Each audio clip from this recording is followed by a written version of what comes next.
Hello everyone and welcome back to Flare. In this video, I will be teaching you how to make a YouTube intro using only your iOS or Android device. This app that I will be showing you allows you to make a YouTube intro on your phone, and it works for both iOS and Android. And just a quick disclaimer before we start, this app is working on both the iOS App Store and the Android Play Store as of July 31st, 2018. But there's no guarantee that this app will stay active in the future. But if you have any issues with downloading this app, leave a comment down below and I will try my best to help. But before this tutorial starts, make sure you are subscribed and have notifications turned on so you don't miss our future uploads.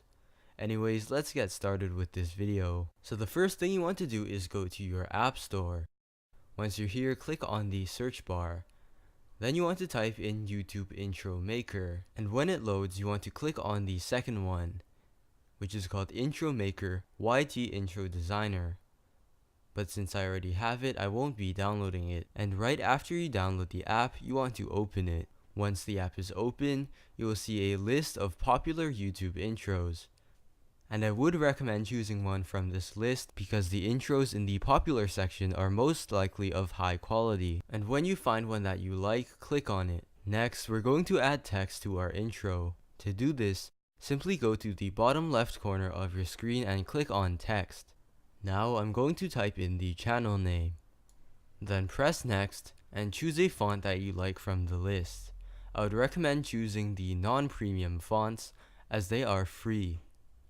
And after you have chosen a font, click on Done and move the text to wherever you want in your video. By this time, your text will probably not be centered. But for an intro to look professional, the text should be centered. So just click on the text and you will be able to drag it to the center of the screen. These grid lines are extremely useful as you can position it exactly how you want it. Once you're satisfied with your text, now let's add music. Go to the bottom right of your screen and click Music. Then you want to click on Add Music and add a song that you like. Then press Done and the music will be successfully added to your intro. Now you want to play through your intro and make sure everything is placed correctly. After you're satisfied with your final product, click on the check mark in the top right corner. Then your intro will process and you will be brought to another screen. The last step is to click on Save. This will successfully save it to your photos library. Then you can go to your photos library and verify that your intro is there. Then you just want to verify that the intro is correct and everything is how you would like it to be. So that is it for this video. Leave a comment if you have any questions about this video. But anyways, thanks for watching and I will see you in the next video.